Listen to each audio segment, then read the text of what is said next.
السلام علیکم ورحمۃ اللہ وبرکاتہ۔ ایک سوال یہ ہے کہ کیا کسی کو اعلیٰ حضرت کہنا جائز ہے؟ یہ جو اعلیٰ حضرت کا لفظ ہے اس کا معنی ہوتا ہے کہ بڑی شخصیت، سب سے بڑی اونچی شخصیت۔ اور یہ میں آپ کو بتاتا چلوں کہ یہ جو اعلیٰ حضرت کا لفظ ہے یہ پاکستان یا ہندوستان یہاں کا نہیں ہے، یہ افغانستان کے اندر جو قبائل تھے وہ آج بھی ان کے اندر بولا جاتا ہے۔ جیسے آپ پڑھیں گے تاریخ میں تو نادر شاہ کو اعلیٰ حضرت لکھا گیا ہے، یا امیر امان اللہ خان اس کے نام کے آگے اعلیٰ حضرت لکھا جاتا تھا۔ تو یہ افغانستان کے جو وڈیرے یا وہاں پہ جو سرمایہ دار یا اس علاقے کے جو خان، تو ان کے ناموں کے آگے فخر کے لیے، وہ تکبر اختیار کرنے کے لیے، جیسے ہمارے ہاں ہوتا ہے نا بادشاہوں کے آگے ذل الہی لگا دیا جاتا ہے، یا جی حضوری کرنے کے لیے لوگ یہ الفاظ استعمال کرتے ہیں۔ تو یہ قبائلیت کے اندر یہ استعمال ہوتا تھا، اور اسلام کے اندر ہمیں قبائلیت اور عصبیت، تعصب کی طرف منع کیا گیا ہے۔ یعنی ایسی علامت لگانے سے، ایسا نام رکھنے سے، ایسی وضع قطع اختیار کرنے سے جس میں جاہلیت یا قبائلیت کا اس کو زندہ کرنا مقصد ہو، تو اس سے منع کیا گیا اسلام میں۔ تو یہ اعلیٰ حضرت کا لفظ جو ہے میرے نزدیک یہ ایک قبائلی کلچر کا ہے۔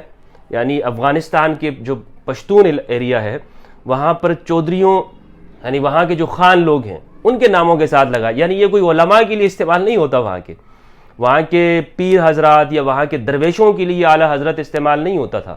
یہ وہاں کے جو جن کے پاس مال و دولت، سرمایہ زیادہ ہوتا تھا، ان کے لیے یہ لفظ استعمال ہوتا ہے۔ تو اس لیے اسلام نے ہمیں ایسی چیزوں کو زندہ کرنے سے یا استعمال کرنے سے منع کیا ہے جس میں جاہلیت کی بو بھی آتی ہو۔ مثلا آپ دیکھیں کہ یہ ہمارے ہاں ایک مسئلہ ہے کہ شلوار جو ہے وہ پیروں سے، جو ٹخنوں کے نیچے سے ہو یا نہ ہو، کیونکہ اس میں خیلا حدیث میں منع کیا گیا ہے کہ ایسے عمل سے کہ جس میں آپ کا جو کپڑا ہو وہ زمین کے ساتھ گھسٹ رہا ہو، کیونکہ اس میں تکبر پایا جاتا ہے، خیلا سے منع کیا گیا ہے۔ تو عرب میں یہی ہوتا تھا کہ کپڑا اتنا زیادہ رکھتے تھے کہ جب وہ چلتے تھے تو وہ باقی کپڑا جو تھا وہ زمین پہ گھسٹتے ہوئے جا رہے ہوتے تھے، معلوم ہوتا تھا کہ اس کے پاس کپڑے زیادہ ہیں۔ تو یہ ان کے ہاں ایک تکبر تھا، تو اسلام نے منع کیا۔ تو آج بھی اگر کوئی ایسی حرکت کرتا ہے، ایسا عمل کرتا ہے جس میں یعنی کپڑے زیادہ اس لیے رکھ رہا ہو کہ وہ کہے کہ جناب لوگ مجھے امیر سمجھیں گے، تو وہ منع ہوگا۔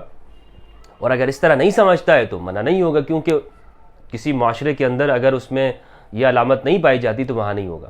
تو یہ جو اعلیٰ حضرت کا جو لفظ ہے یہ آج بھی افغانستان میں جو ٹرائبز کے جو بڑے ہیں ان کے لیے یہ لفظ استعمال ہوتا ہے۔ تو میں نہیں سمجھتا کہ یہ اعلیٰ حضرت یہ کسی کے لیے استعمال کرنا چاہیے۔